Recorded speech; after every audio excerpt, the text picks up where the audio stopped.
Hey everybody, this episode is sponsored by Audible. With Audible, you can get all kinds of great stuff. Audiobooks of all stars and stripes, such as the Heidi biography by Sabine Meltor. It's 5 hours long and it's all in German. You can get this and other incredible books that will enrich your life and your soul at audibletrial.com/AGT. And if you go there, you'll get a 30-day free trial. And it'll change your life, guys. It'll change it. audibletrial.com/AGT. Check it out. Thanks to Audible. 1, 2, 3, 1, 2, 3.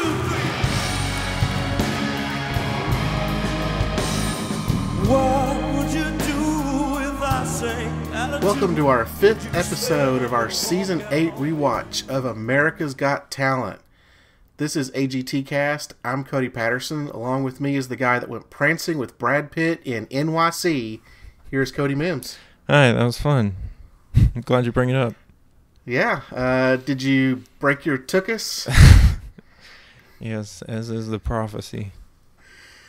This episode is sponsored by Audible, so we appreciate Audible for what they're doing for us. Tonight we're in the quarterfinals. We're at the live shows. Awesome. As they are. Live shows that happened several years ago, but we have a live audience. It was televised live at the time. We're at Radio City Music Hall.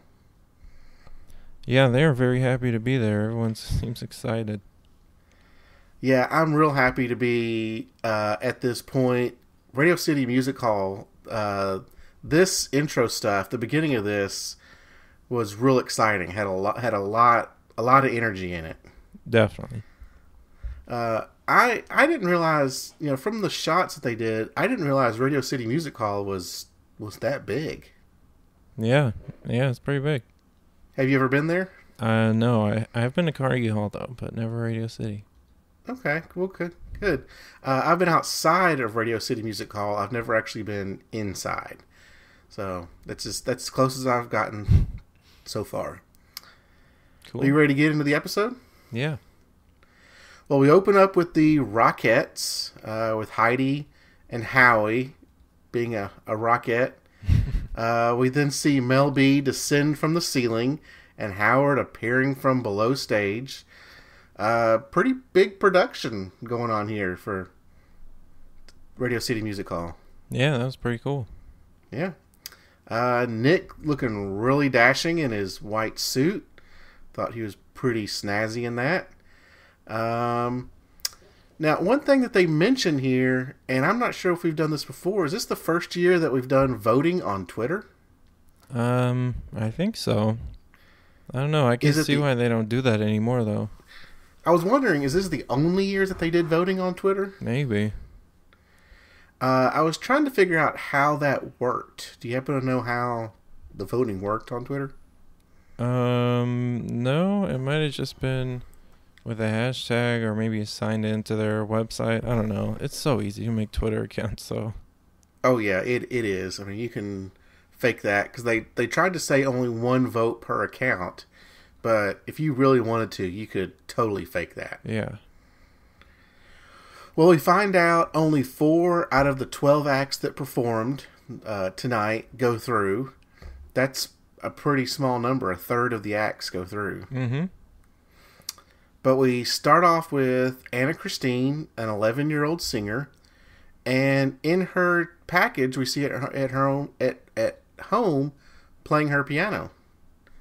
She said she really doesn't fit in, but I think at this point, personally, I don't think she's having any problems making friends and fitting in. What do you think? Probably. This felt like a golden buzzer situation where we haven't seen her in a while, and now she's back to sing again. That's right, because she was one of the acts that was put straight through in Vegas. Is that correct? Yeah. Yeah. Well, she sang "Don't Let Me Be Misunderstood," which is a song that's been sung by multiple people, including the Animals and Joe Cocker. How do you think Anna Christine did? I only know this song as something Lil Wayne sampled, so I'm not too familiar with it. I like that she still played the piano, but I think this one didn't grab me like the audition did for some reason. What do you think? I'm not too familiar with the song as well, but I thought it was pretty good. I really liked the piano. I think she needs to stick with the piano. Yeah. I don't think she needs to stand up and sing by herself. The piano seems to be part of her act. Uh-huh. I agree. She also didn't seem like she has. I mean, we've heard this before, and they've mentioned it multiple times, that she doesn't seem to have the voice of an 11-year-old. That her voice seems more mature. Yeah, that's true. After the performance, she said that she got off time. I really couldn't hear it very well. I didn't notice it, and she said she didn't handle it very well. Or sorry, I didn't notice it, so I think she did handle it well. It seemed that the judges noticed it, though. Yeah, I didn't notice it either, actually. Yeah, I thought she covered it really well. For sure. Mel B said that she looked like she was nervous. Howie said she didn't come off like her age. Most pressure that she's ever going to feel on stage. Howard recommended, she was telling everyone that she didn't think she did well and that she messed up. And Howard told her that, you really shouldn't do that. You shouldn't tell people that you make mistakes. But, and Heidi thinks that she should vote for her, or that America should vote for her. Yeah. Do you happen to remember if you gave her, and I know this has been a while, do you happen to remember if you voted for her at all? I want to say that I did. I liked her quite a bit. Okay. Would you have voted for her this time? No, I don't think so. I didn't have a great impression of it, so I don't know. Yeah, looking back at the acts, after we went through them all, I don't think that I would have voted for her either. I thought she did a fantastic job. In this show, I thought there were only about 5 really good acts, and that reflected from what the judges' comments as well. I think she's one of those 5, but I don't think I would have given her votes. Yeah, I agree. It's such a good season, though. I mean, even what is considered to be a somewhat mediocre lineup for this episode, I think is very entertaining. Yeah, this first episode was entertaining. It had its highs and its lows. I think it's going to get better. I think just being the first show, some people were really nervous. They didn't know what to expect. I think as we get into the next couple of shows, we're probably going to see the talent really improve. Yeah. Do you have anything else for Anna Christine? No. Then we get Television, which is a dance group that does a twist on projection. And they hold flat screens while they show different projections on the screen. We see in the intro package that there's a guy and a lady, that the guy is kind of the technical person and she is more of the dance, the art person. Did you get the idea that this was a husband-wife duo? No, is it? I couldn't tell. The way that they kind of acted, it seems like they are a couple. They would say they would stay up late at night watching movies. It seemed like they were holding hands at one point. I don't know if it's, they're all the way husband and wife, but it seems that they are a couple and not just a team. But you didn't get that? I don't know. They could be. Okay. I think it's a really interesting mix with him kind of building the screens and doing all the technical part, and she's doing the dance, and then they kind of mesh the two. I think that's really interesting. Yeah. Well, they performed to Beneath You're Beautiful by Labyrinth. Are you familiar with this at all? No, not that song. Yeah, I don't even know who Labyrinth is. I've never even heard of him. I mean, we will hear from him in the results show, but I have never heard of him before this. Oh, really? Yeah, do you know, is he still doing stuff today? I have no idea who that is. You have no idea? Okay. I didn't know if he was just new and, he's now come along and doing other things. But I just think this was an interesting concept. They had a projection of a guy, and then a real guy comes out, and they have a projection of a girl, and the real girl comes out. They kind of dance together with different projections going on behind them. We've seen projection work with screens behind and in front of, giant screens behind and in front of the dancers. What do you think of this compared to, say, like a Silhouettes or one of the other acts we're going to see later on? I think. How do you like this projection work compared to other types of projection work?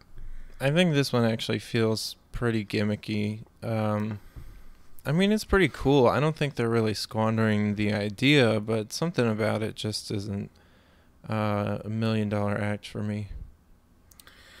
Right. I kind of feel the same way, and it doesn't feel completely polished. They had some issues during this. It doesn't seem like it's completely, the TVs don't seem like they're completely in sync with the dancers. And this being several years ago, I know TVs have probably gotten a little bit lighter, maybe even some have gotten bigger. But I'm not as big a fan on this as I am some of the other projection work. Mm-hmm. They could be using iPad Pros today. They could be using iPad Pros. They'd have to get, more of them. Yeah. But yeah, they could be. Those are a little bit lighter. Probably, and that brings up kind of the question I had is, how are they powering these flat screens? And what are they using to display the images? I don't know. It could be battery because it's such a short time that they have to use it, but I don't know. So if this ever became a Vegas act and they had to fill an hour or an hour and a half, do you think they'd have to have like a huge stock of TVs in the back and continuously just bringing them out? Maybe, yeah. Or hot swappable batteries of some sort? Mm-hmm. Howie thinks they deserve to be one of the 4 acts. Howard didn't like it, called it artsy fartsy. Heidi didn't like it either.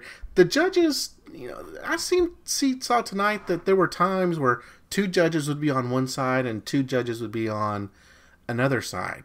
Yes. Because Mel B loved it. She liked the artsy creative. She liked the love story. But I was more with Howard and Heidi. I didn't care for it at all. Yeah, I thought it was all right. Do you have anything else for television? I would not have given them any votes. No, I wouldn't either. Yeah. Do you have anything else for them? That's all. Okay. Well, then we get into the American Hitmen. And we see in their intro package that they met up in 2003 in Iraq. We see them riding motorcycles. They're talking about their military experience and how they got together. They talked about what it was like to come home, being in Iraq, being in the military. Everything's very regimented. They have a set schedule. They do things, boom, boom, boom. They get home, and things are just kind of, you just kind of go with the flow with other things, and that really kind of caught them off guard. They didn't feel comfortable with that. So putting the band together kind of really helped them do that. What did you think of their intro package? Yeah, the package was pretty cool. I don't know. I mean, like Howard said, we kind of have to judge them aside from, their service, but yeah, it is good to see. Of course, I like exploring who these people are, so it is interesting. We've talked before about sappy and sad packages, but it's also great to hear kind of, the experiences that our military have had to go through when they go overseas and they're deployed. So it's real interesting to kind of hear all of that. Yeah. Well, for their performance, they sang "With a Little Help from My Friends," and that's made famous by Joe Cocker. And for my generation, it was made even more famous being the title song to the show Wonder Years. Did you ever see the show Wonder Years? No, I didn't know that. Yeah, it's a really good show. It takes place in the 60s and the early 70s, and it's about it's got one of the Savage Brothers in it. Which one? Not Ben, but the other one. It's really good. It's from the late 80s and through the early 90s. It's a really good show. It's one of my favorite shows. I think you can find it on Netflix now, but the title song is "With a Little Help from My Friends." Okay. And just listening to them sing this, it gave me chills. Really? Yes, it did. For some reason, it kind of did. Maybe for a couple of different reasons. Just because, the Wonder Years show was such an important part of my childhood, watching it with my family and growing up and all that. but also just kind of what this song means. I mean, to these guys, they got together, they became friends, and became a band. They needed each other. They kind of bonded together and needed each other to kind of help them when they came home from being deployed overseas. So just kind of a few things, a few meanings there that kind of just gave me chills in the way they sang it. I really enjoyed this. Okay, that's a good way to look at it. I didn't really get any of that vibe. I don't really like this song. Howard said it was a bad choice for them. I'm not really a fan in general, sorry. This kind of reminded me of Pop Life covering Come Together in season 6. Sort of a harder rock type Beatles cover, so I don't know, I wasn't super into it, but obviously you liked it. Yeah, that's okay. I mean, it's not for everyone. The audience seemed to really get into it. They were really rocking out, and I saw them kind of, waving their hands back and forth. I thought it fit them just fine. Howard didn't think, like you said, Howard didn't think it was a good choice for them. I absolutely thought it was a good choice for them. I think I mentioned in our first podcast that we talked about them that they could sing anything from the 70s and early 80s and just nail it. And personally, I think they did nail it. So we'll talk more about the American Hitmen a little bit later when we get to the results and kind of what happened there. Heidi thinks that they're the real deal. Mel B loved it. Howard said he loved it. Howie said he loved it. But Howard was the only one that didn't really like it. He felt it didn't have enough emotion or enough energy. Yeah. Well, I guess he was a fan of that song, and they did some different things to it, so you probably can't please everyone with taking a song like that and reworking it so much. Well, I would have given them votes. I would have definitely voted for this. I'm not sure, in this point, in this season, I'm not sure how many votes we could have done. Is this where you could only do one vote, or could you give up to 10, or do you remember how votes were kind of divvied up? You have 10 that you can divide among everybody. Okay. I probably would have given them 4 or 5 votes. I really liked what they did. Yeah. Yeah. Do you have anything else for the American Hitmen? No, but I know you have a lot more about it later. I do. Well, then we get into Special Head. And in his intro package, he always felt he was a little different.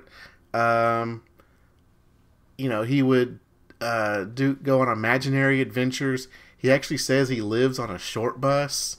This was a little funny. This was kind of interesting. What did you think of his package? I still think he's doing a character. Do you think he's doing a character? These street performers, it's hard to tell.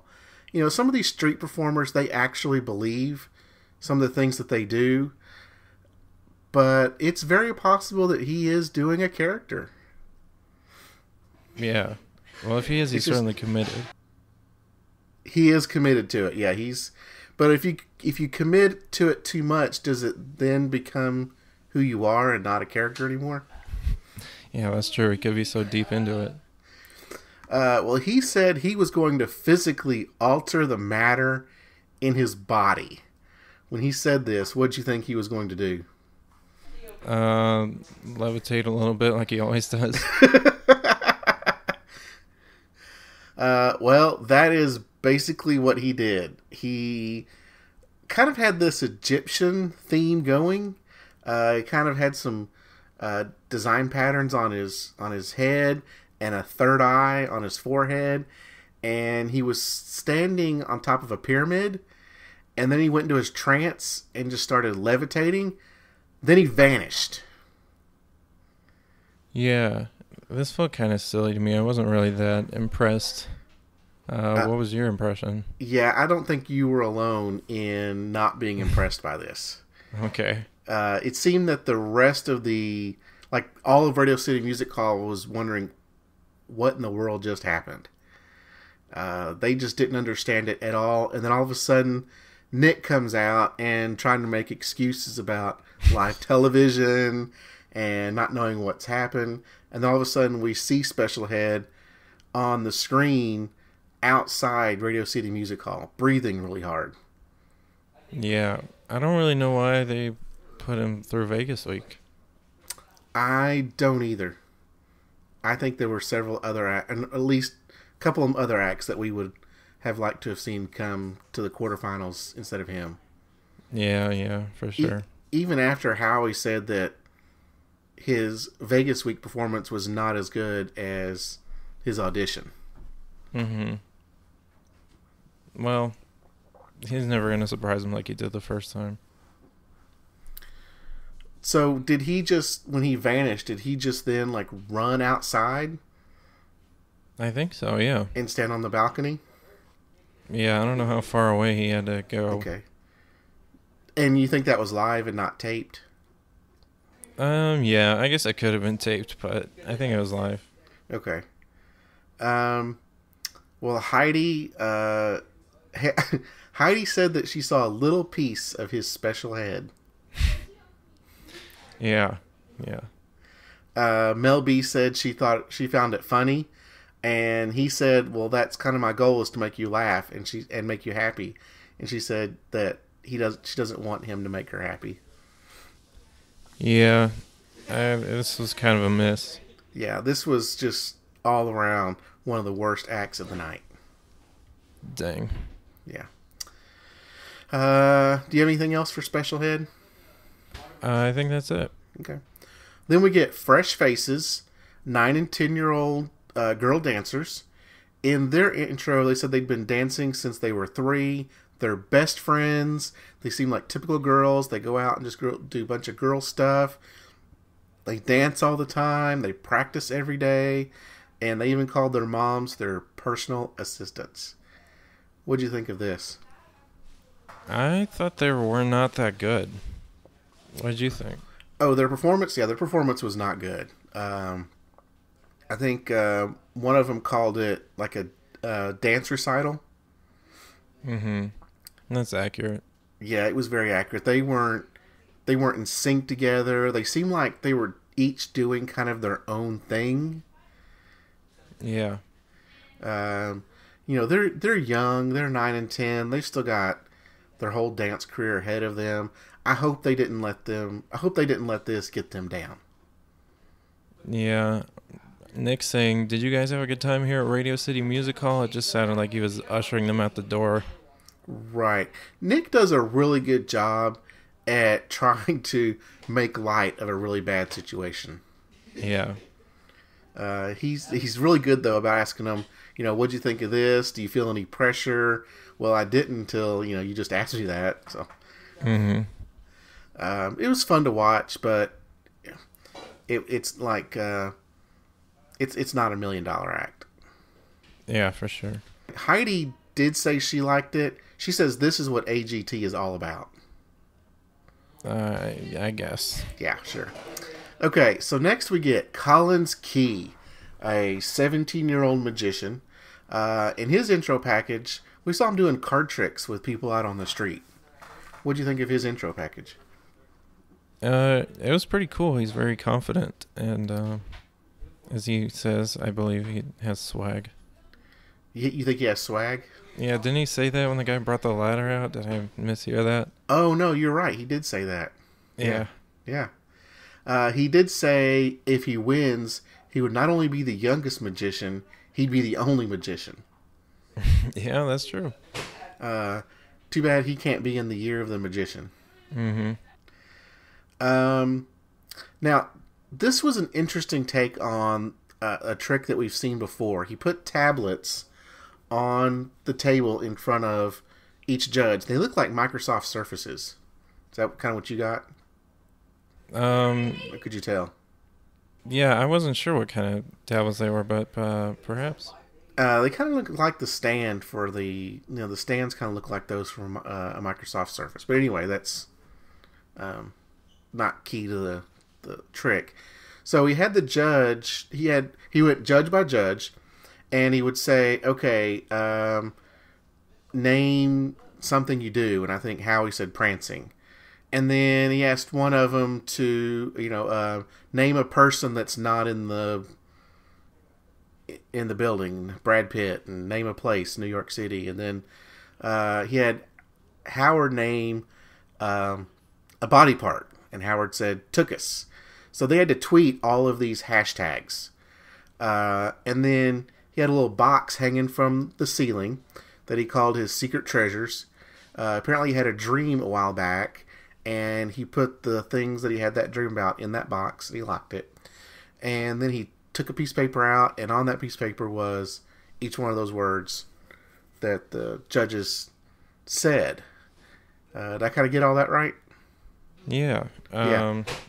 It was just a really solid prediction. I really don't know how he did any of this. It was pretty amazing, honestly.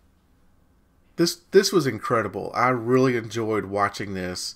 It did kind of make me think that this was I know it hasn't happened yet in their world, but this was similar to a trick that John Dornbos did for his finale in season 11. And I thought Collins did it much better. Yeah, for sure. I'm not sure how he does stuff like this. I'm glad that he did do something a little bit bigger I think it was in Vegas. He did a small trick. I'm glad he went back to doing big tricks for a bigger audience. Yeah, that's true. He really did it very well. I didn't see any room for sleight of hand or anything, so it was pretty great. Right. And, he was using technology with the tablet, so that kind of made it more current. He didn't have him write anything down. It was right on point. Yeah, wasn't Howie tweeting it from his phone, or am I wrong about that? I thought I saw him take out his phone. I don't know. I may have missed that. I thought they were supposed to tweet on the tablets, because Collins told him that they had the AGT Twitter account pulled up, and that they were supposed to tweet from that. Oh, yeah. So I don't know. Maybe Howie opened his phone up to retweet it or something. I'm not sure, but I missed that. Yeah, I don't know. Well, we get a standing ovation from Heidi. Howie says he continues to dazzle us. He's the new face of magic. We got a BOOTY reference from Collins. Oh, really? Yeah. Howard says he continues to step it up. Knows how to spell "tookus." Had you ever heard the word "tookus" before? I think the first time I saw this was the first time I heard it, but Okay. I don't know. Heidi said it was unbelievable. It's really good. Mel B said he's not only amazing, but he's also a nice guy. Said that he's hot, which I'm not sure Mel B should be saying because he's underage. But Yeah. all the girls apparently like him. Mm-hmm. Yeah, there's a lot of those kind of comments. It's a little weird. I can't wait to see what he's going to do down the road. This was incredible. I think he was definitely one of the best. I think he was. He's one of the top 5 acts that I mentioned earlier of the night. Yeah, he's great. He totally nailed it. Yeah. Do you have anything else for Collins? I do not. Well, then again, we get into Kevy Downey Jr., a comedian, and his intro package. It shows him at home with his dogs and cooking. He says he's done a lot of bar gigs. What do you think of his package? When it started, I still had no idea who this guy was or what he's like. Even after he performed, I was left feeling that way. But yeah, it's an interesting introduction to a guy we haven't seen much of. Yeah, I remember him briefly from auditions. I remember his quirkiness and his kind of, jitteriness. I remember all of that and kind of his cadence when he would tell jokes. I don't remember the jokes he told, but I remember kind of all that body language that he did from auditions. If he hadn't spoken and I kind of just saw him the way that he was, I could have sworn he was British. Yeah. What'd you think of his act? What'd you think of his jokes? Um, there's a surprising amount of rape jokes. Yeah, a lot of stuff that Heidi didn't care for. Yeah. Um, I thought it was kind of, I don't know. I didn't really like it that much. I didn't find it funny. I was also wondering, why is he yelling? He yells all the time. Yeah, that's his whole thing. Okay, That's why they put him through. is he just like a bunch of one-liners? Is that all his jokes are? Mm-hmm. Okay. Joke number 2. Yes, joke number 2. Is that supposed to be part of the joke? Is him? I mean, I just didn't get it. I don't know. It's kind of a funny layer on top. Like, it makes me think of this improv character that one comedian has who, after all of his jokes, will go like, "The end," and that's kind of the funniest part. So, Okay. yeah. Do you think he would have done well in Vegas week? No, I think he would have done awful in Vegas week. Yeah. He got to avoid that reckoning. Yeah, he would have gone home in Vegas week. Yeah. How'd he do in this round? He is going home, Okay. so we won't be hearing from him again. Nick called him unorthodox. Yeah, I suppose. I guess so. Howard called him the real deal, a professional, and I said guess. I don't know and about said that. and said we now have a show. So Yeah, I mean, he's kind of like a professional comedian, I guess. He was not the worst that's ever been to this stage in the competition, I think. no, but there are others that are much better. Yeah, yeah. Heidi said it's not her style of humor. She didn't like the jail joke or the chloroform joke or the Amish joke. And she continues to say this is a family show. And that got me thinking. I finally know what Heidi represents on AGT. And she represents families. She's the speaker of families on AGT. Yeah, that's true. She does bring up her kids a lot. She brings up her kids a lot. She doesn't like danger acts. She doesn't like gross acts. She doesn't like crude humor. She wants nice, clean, dancing, singing acts. Mm-hmm. So That's a good way to look at it. I will keep that in mind for sure. I'm going to keep an eye out for that. But I noticed it even in season 11, that, and also in this season, she's done it several times. So I'm going to keep my eye out for that and see if she continues to do that. Yeah. Mel B said she had like 1 foot in the door, 1 foot out the door. She didn't know what to think of it. Howie said he's with Howard. He said not everyone will get the jokes. That's kind of comedy, though. You know, you not everyone's going to get the jokes, but he loves his character. He loves his deliverance. And then he kind of made fun of him and said he thinks he's funny. Yeah. It seemed like he might have not been as strong on the material either, but he's always one to support fellow comedians. Right, and I think that's good. And he usually gives good advice and feedback to comedians. Yeah. Okay. Anything else for Kevin Downey Jr.? No, I don't think so. Do you think he's related to Robert Downey Jr.? Doesn't exactly have the same sort of suave. Okay, you don't think he's Iron Man? No. Okay. We then get into Erilyn and Izzy, 6 and 9-year-old, and they call themselves a band.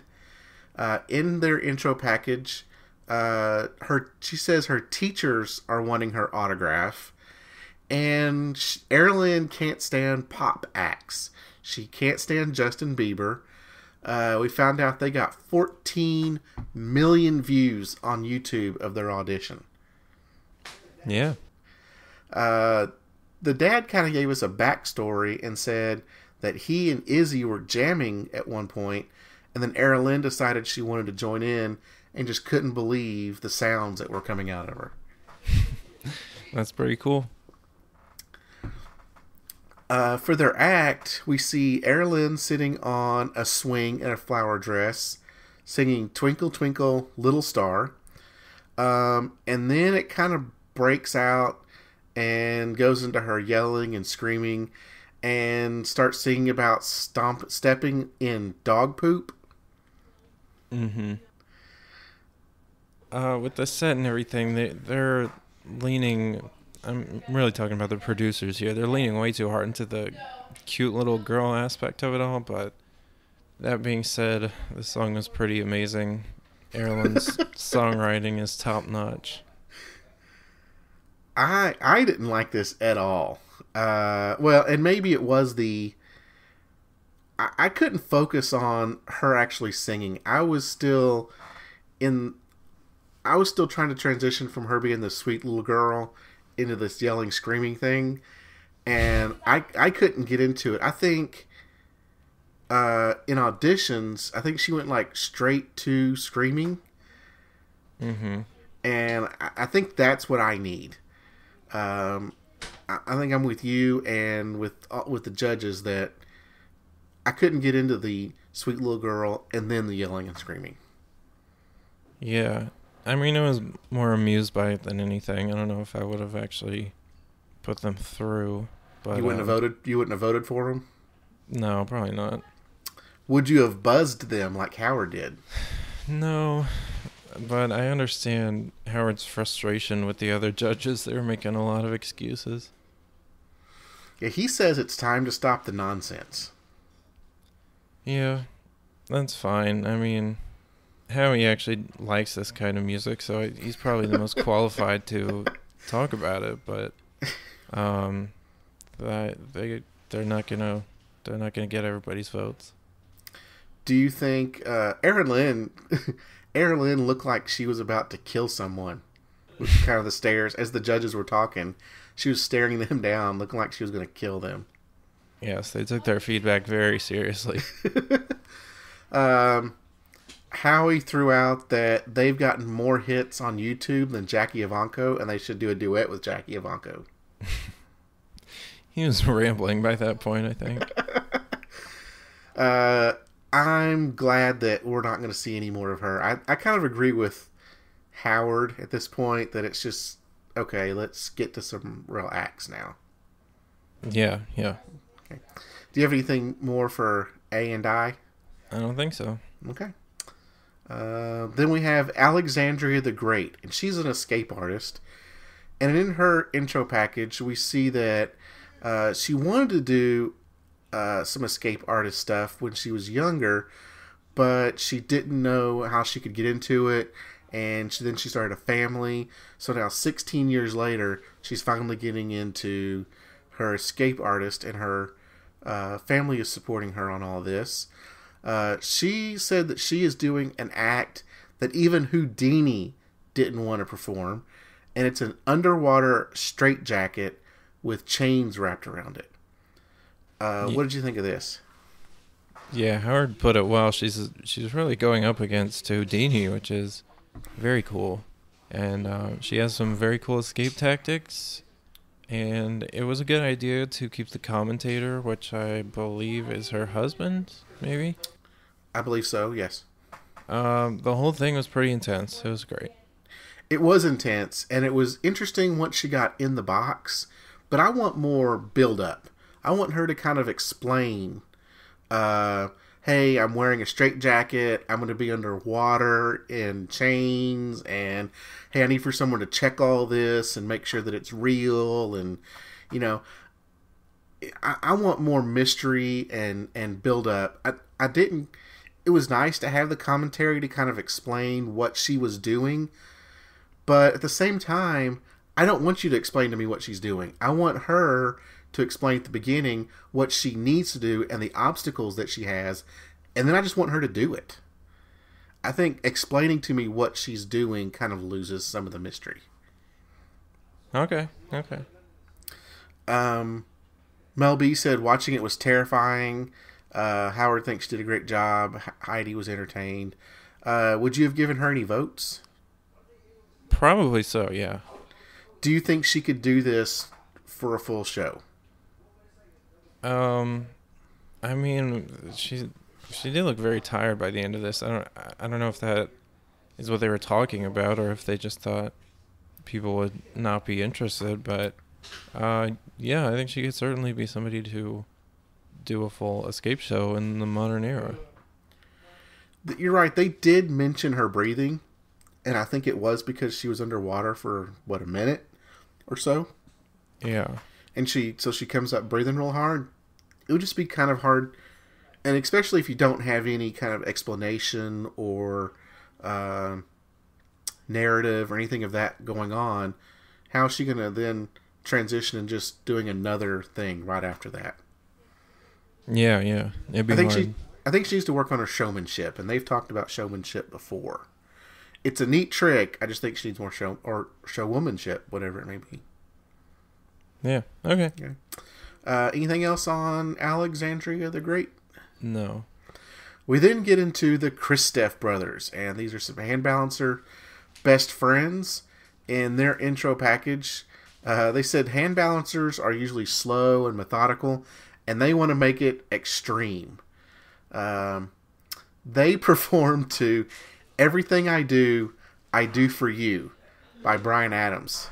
I don't think that was actually Bryan Adams singing it, but what'd you think of this? I like them swimming across the river in the package.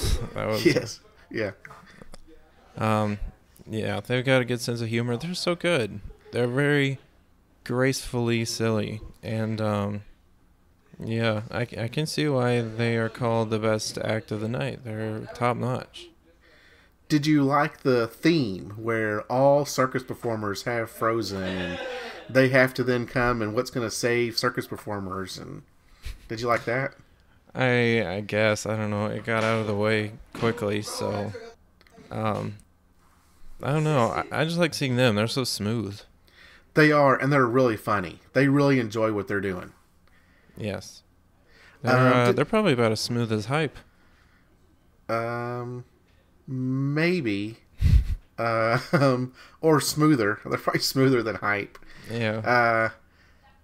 Do you think, are they mocking like typical circus performers? Does it seem like that they were mocking them or kind of I don't think so. On it? Okay. I think it's just so effortless for them. It comes off as, I don't know. They can do it however they want to do it, I guess. I think, don't they come from kind of circus-y backgrounds? They do. They come from a circus background. Yeah, they grew up in a circus family. I think one of them even said they used to perform with their dad. And I think there was a picture of them upside down on like the head of their dad. Yeah. So they have a history of circus performing.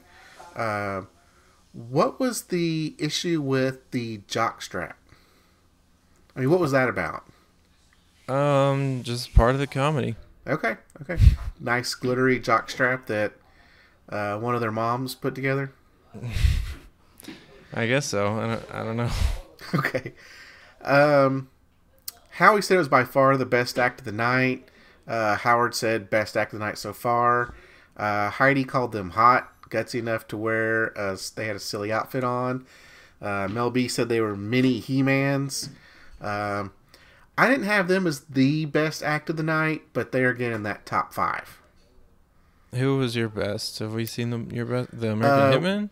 We haven't seen them yet, but okay. I kind of ranked the top 5, and I'll talk about that at the end. Okay. Anything else for the Kristoff brothers? No. Well, we then get into Hype, and I would have.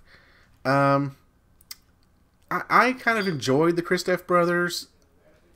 Maybe I didn't get this particular act. I think they're pretty good. I probably would not have given them any votes, though. Okay. Then we get into Hype, some hip-hop dancers from Hawaii. They talk about being from Hawaii and how they're going to dance in a water fountain.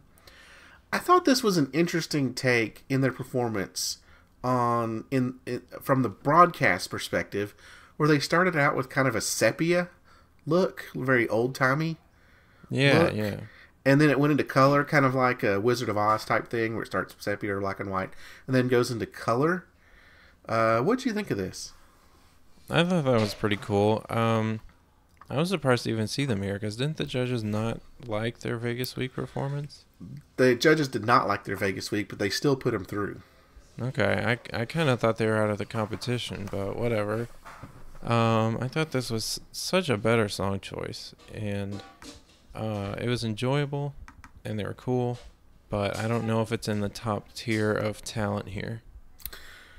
Agreed. I thought it was really cool, especially with some of the like the camera tricks and the TV tricks. I thought that was a lot of fun. But what they have to remember though is if they win this, they're not going to be performing on TV. They're going to be performing on a stage, so they can't be using these camera tricks.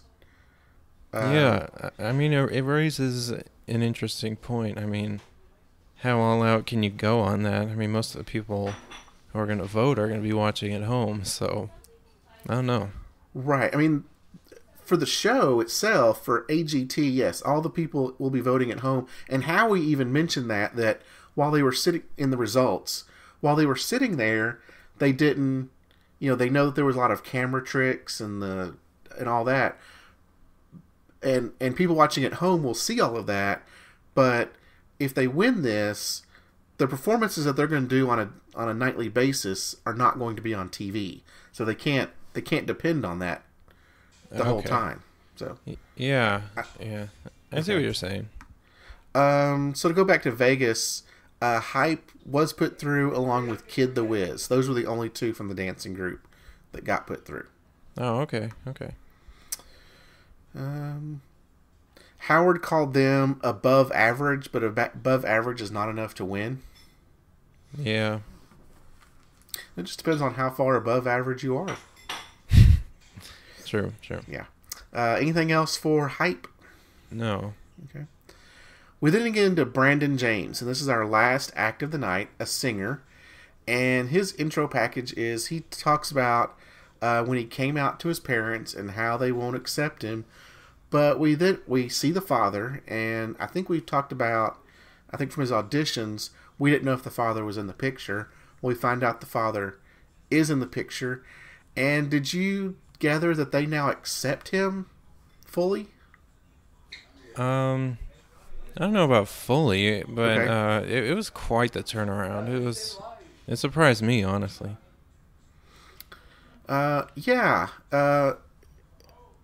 It seemed that they do accept him. You're right, may not fully, but it seems like that it is kind of a different, like a 180 from what we saw back in auditions. Yeah. Okay. I wonder if they got any negative feedback from all this from how public this is now. It's very possible. It's very, very possible. But also those auditions, I mean, they happened months before this. You never know what had happened. Yeah, so hopefully they came around on their own volition. But either way, things are better now. It was certainly very emotional to see Brandon. So It's great. Yeah, it's great to see him, and it's great to see both parents are in the picture here. Yeah. Well, he's saying "You Raise Me Up" by Josh Groban. For him, I think this was a great song choice. We see a choir appear kind of as we hit the peak of the song. It seemed like he really took ownership. I think Howard said he took command of the stage. What'd you think of Brandon? Well, I guess this was your best act of the night. I don't know. Normally I would just say I'm not into opera, but I thought this one was kind of weird. It was weird to start off a cappella. It seemed like kind of opera, but not really. Josh Groban is not really an opera singer, I guess. At least I wouldn't qualify him that way. And I really don't think that it sounded good at all, but I guess that's just me. Yeah, I really enjoyed this. I'm not big on singers and dancers and all of that, but this performance I thought was really good. It's kind of looking at Josh Groban's wiki here, and it says he's easy listening, vocal, operatic, pop, and pop rock. Okay.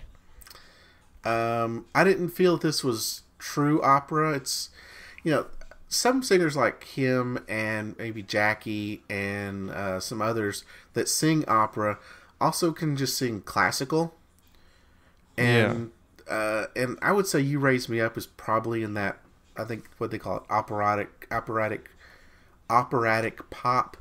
It's kind of in that same category. I think he could sing classical songs or any opera type songs.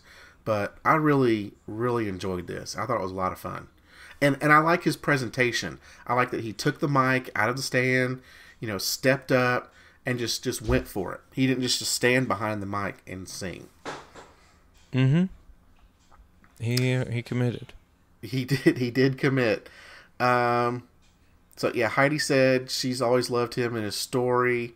Mel B said he sings with such grace. Oh, we get Grace again. He's one of the acceptance of his family and acceptance of America.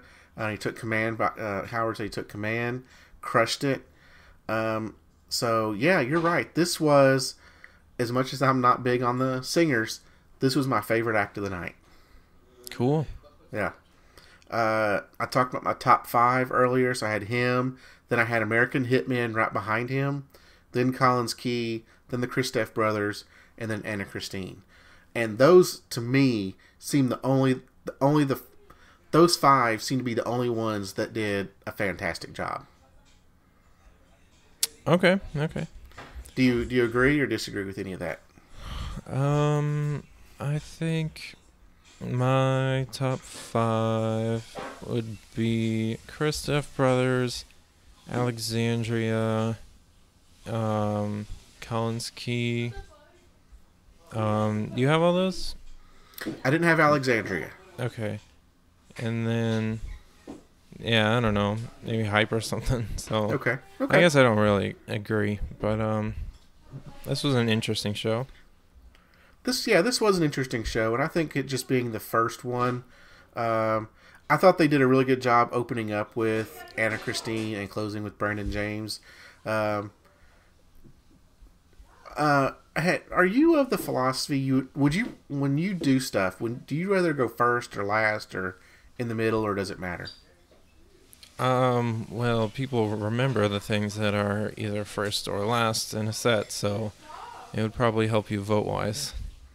Okay, but I'm just talking about in general. If you have to give a speech or if you have to do something, I'm just talking about in your own personal world. Are you the type of person that wants to go first or last, or does it matter to you? If I am confident in the thing, I would probably want to go first, so I'm not shackled by the norms that everybody else sets. I don't know. What do you think? I'm just the type of person, I like to put something off as long as possible. Yeah. Unless it's just something I really enjoy, and then I'm like, let's just do it now. Yeah. But in school, when I had to get up and present something or talk about something, I was always the one like, no, you can go ahead of me. That's perfectly fine. So yeah. I thought Anna Christine going first was really good. I think it kind of got the nerves. I think if she'd gone later, it probably would have made her even more nervous. Yeah, probably so.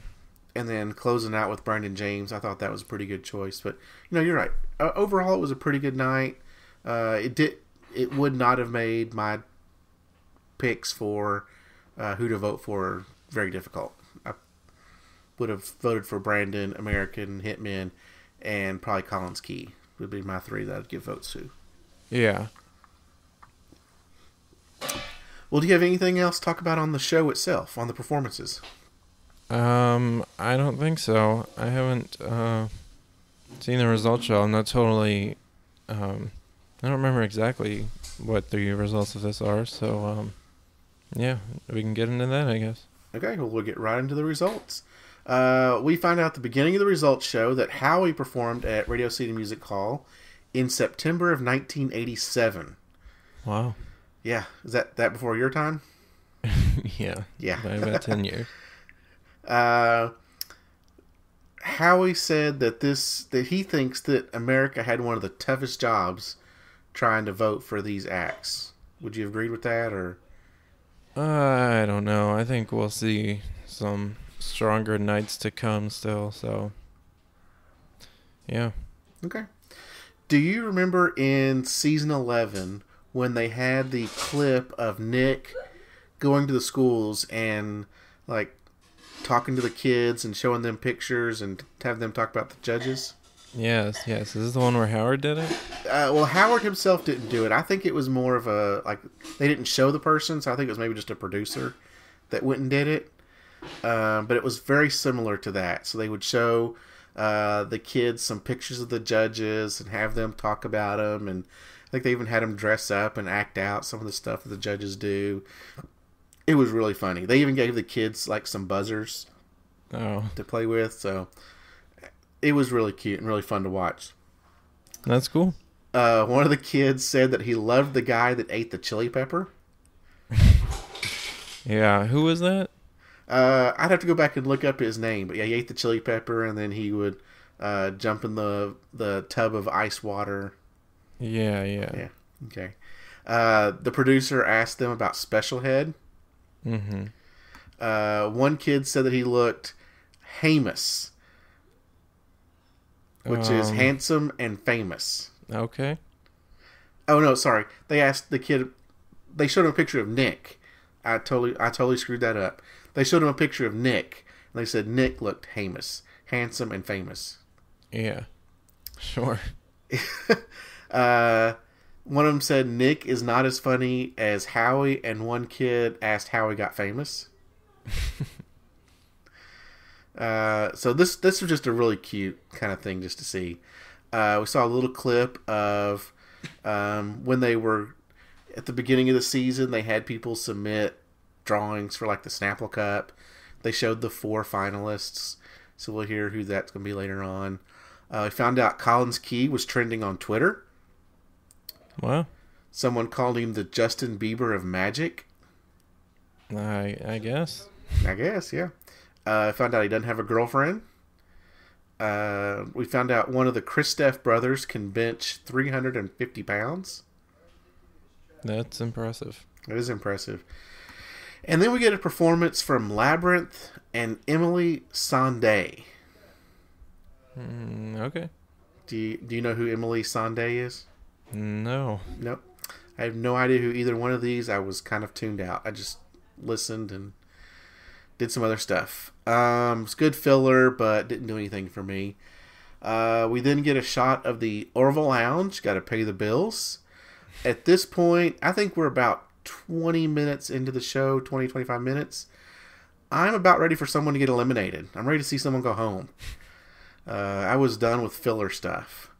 I'd like for them to kind of eliminate someone early and then do filler stuff and then come back to it. But yeah. Now I know I can fast forward about 30 minutes to actual eliminations. I also discovered that when they go to like the Orville Lounge and all these places, does it seem like it's a big frat party? Yeah, it seems like it's in small quarters too. Right. It seems like it's just this little room, but everyone's like, dancing around and throwing up popcorn and just, it seems like they're having a frat party of some sort. But so, then we get to some eliminations. And the first group we get is Erilyn and Izzy, Kevin Downey Jr., and Alexandria the Great. And as I was going through the acts during the performances, I was kind of marking who I thought would go through and who would not go through. I did not have any of these going through. So the thought that one of these people was going to go through was just baffling to me. Yeah, but I guess it's Alexandria. You think Alexandria is going through? Yeah, I think so. Okay. We find out none of them go through right off the bat. Well, all right. Howard expected Alexandria and Izzy to go home. Said he felt bad about Kevin Downey Jr. and thought Alexandria was going through like you did. Yeah. So. Oh well. So that was just incredible that they did that like right off the bat. Yeah.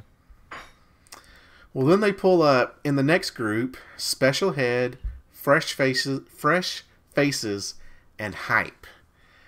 And then I'm like, oh no, one of these are going through? Because I didn't have any of them going through. Who was the first one? Special Head, Fresh Oh. Faces, and Hype. Yeah, yeah. I would think it's Hype, I guess. You think it's Hype? Well, they did it to us again. None of these go through. That is a whammy.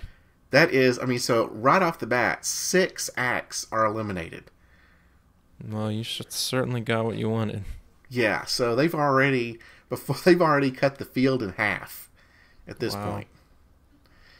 Okay. Howie said this is unprecedented. I think it's unprecedented. I don't think I've ever seen 2 full groups get axed. Yeah. Yeah, me neither. Howie told Fresh Faces that they're young and new. Don't let this get them down. He said Hype. He told Hype that he felt the stage swallowed them up, but that they are great. He commented that several acts just took command of the stage, knew what they were doing, but then there were other acts that the Radio City Music Hall just ate them up, and he felt Hype was one of those. Yeah. That's a pretty good fake out. It's a pretty good fake out. Yeah, I have my own personal favorite fake out, which I think was very clever. I don't know if we've ever talked about it on here, but I think it's in a later season. Okay, we'll keep a lookout for it because I don't want you to spoil it for me. Okay. Then he told Special Head that he was a favorite of his, and then he went downhill quickly. It was not a good trick, and it wasn't done well at all. Yeah.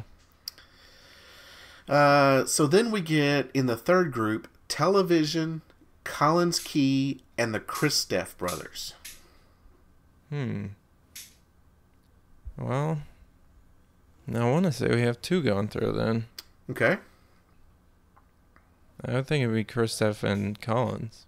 Okay. So we first get the Christoph brothers. Yep, they get to go through. So then they get it down to Collins Key and Television. And Nick does a great fake out here. And he says, and the one going through will be said right after the break. Which kind of made me remember that this was something that Howie would do a lot of during Deal or No Deal. Oh. We'll get the banker's answer right after the break. Yeah. So how did he say one of them was going through and then keep the other 2 on? Well, so the Christoph brothers, they're going through. So then he would tell the other 2, now you 2 don't go anywhere. You stay right there. I'm not done with you yet. Oh, okay. And then he would get the results for those, and he'd say, and the one going through will be announced right after the break. Okay. So he told them don't go anywhere. Cool. So when we come back from break, then he tells us that Collins Key is going through. All right. Heidi called him the next David Copperfield. Yeah, I can see that, I guess. I don't know that we've seen enough big magic from him to really say that for sure. But Isn't David Copperfield known more for his illusions? yeah. And has Collins Key done any illusions? I think they would probably all be considered illusions. I don't know. What do you mean by illusion? Well, I don't know I don't think the act he did tonight is considered an illusion. I'm not sure what the actual name for it is, but I don't know if it would be considered an illusion. Well, I think, somebody off stage had to be writing those predictions, right? I guess so. And then getting them to him somehow, unless he was somehow writing them, which seems very unlikely. So, I don't know. There's probably some illusionness inside of that trick. Okay. Yeah, I guess so. So are you pleased with those 2 decisions? Yeah, for sure. Yep. Well, then we get into the third group, and we get Brandon James, Anna Christine, and the American Hitmen. And personally, I thought Brandon James is the best one of the night. And he got put through. I mean, I think that was pretty much a given. I'm not sure why he was even in this group. But Howard said he believed in him. He had emotion, power, and talent. And then, let's see.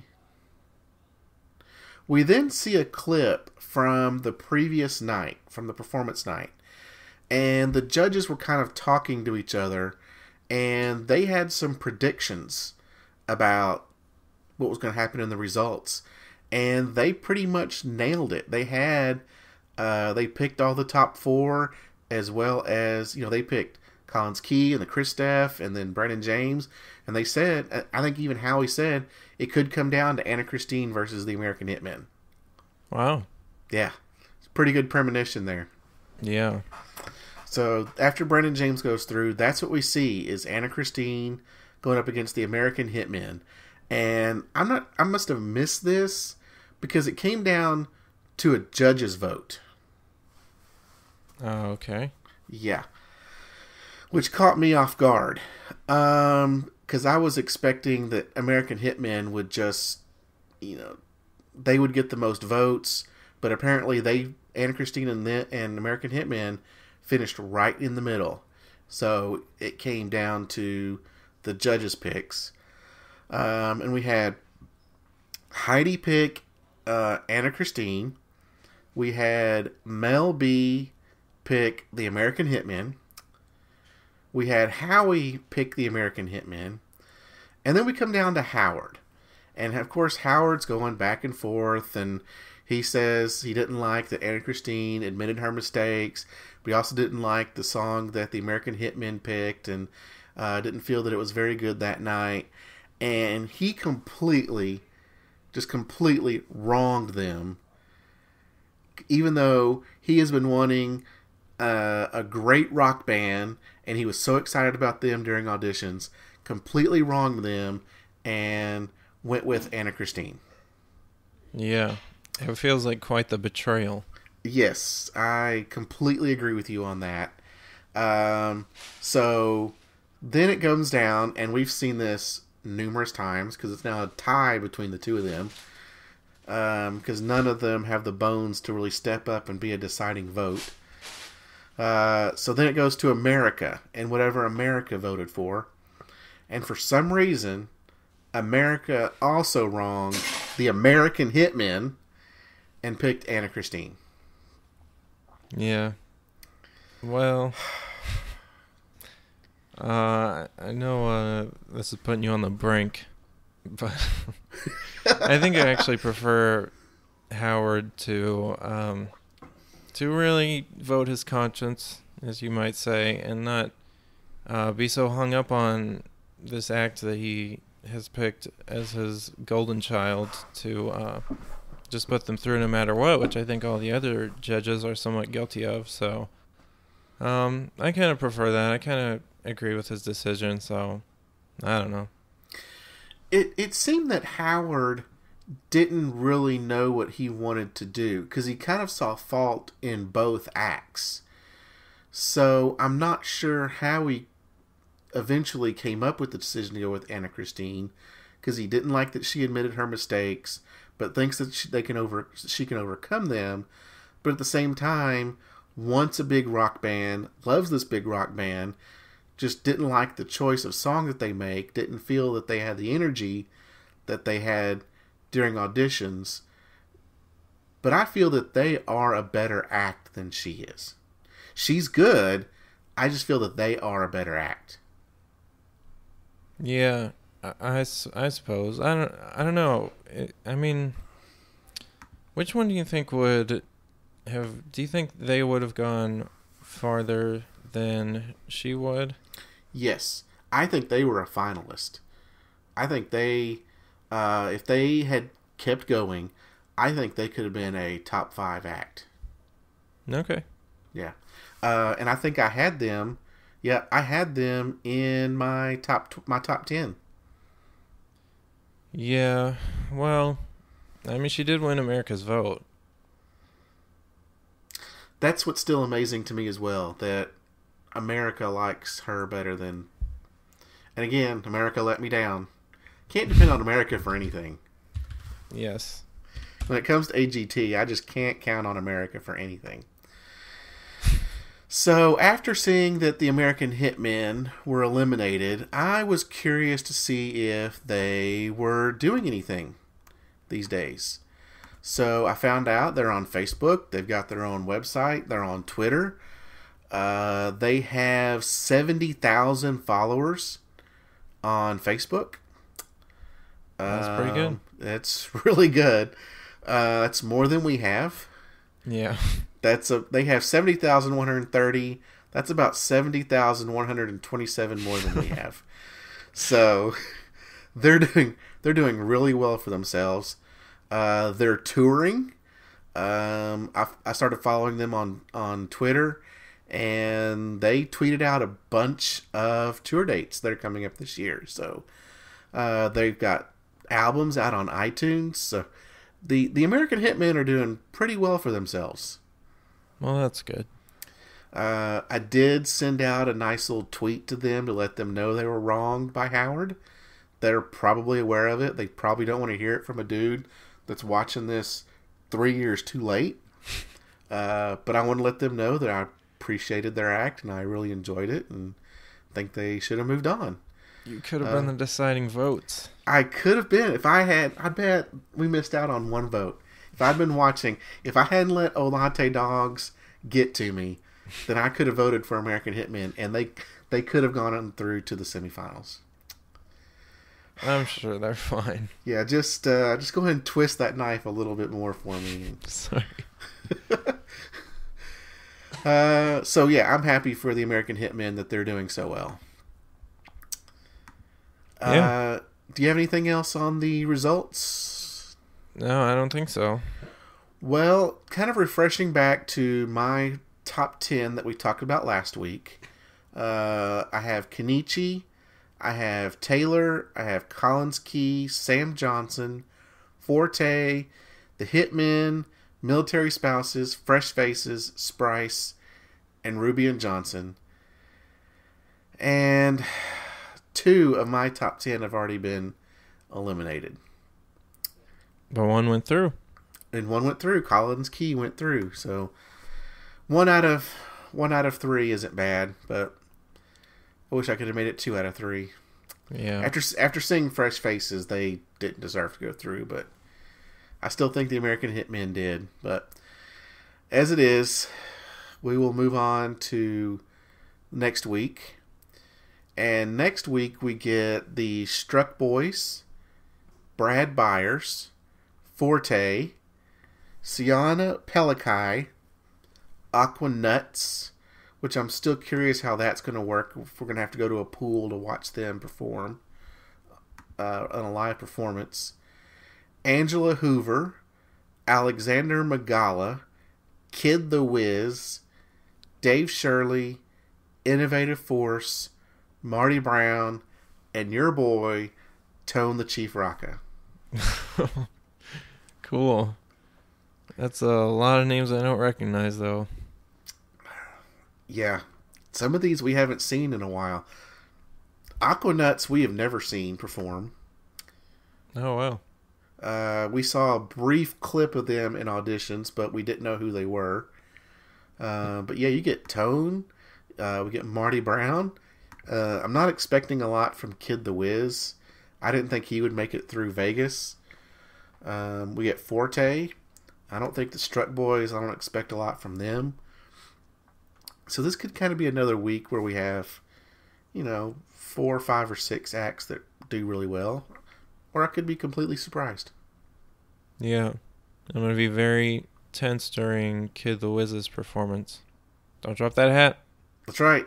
Don't drop it. Because, at this point, if he drops the hat, that should be an automatic buzz. Yeah. But 4 X's don't send you home. Nope, you can still move on even if you get 4 X's. Yeah. Do you agree with that? Yeah, I guess so. I mean, might as well. Cutting their performance short anyway, so. Oh, does it automatically end their performance anyway? Probably, because that's... Yeah, I think it does. Have we ever seen 4 exes during a live performance? I have for sure, yeah. Okay. Okay. Well, that'll be interesting to see. Yeah. Anything else on week 1 of quarterfinals? I think that's all. This was a good week. I enjoyed this. I can't wait to see what happens next week. Until then, everyone have a great week, and we will be back with week 2 of quarterfinals. Have a good night. See ya.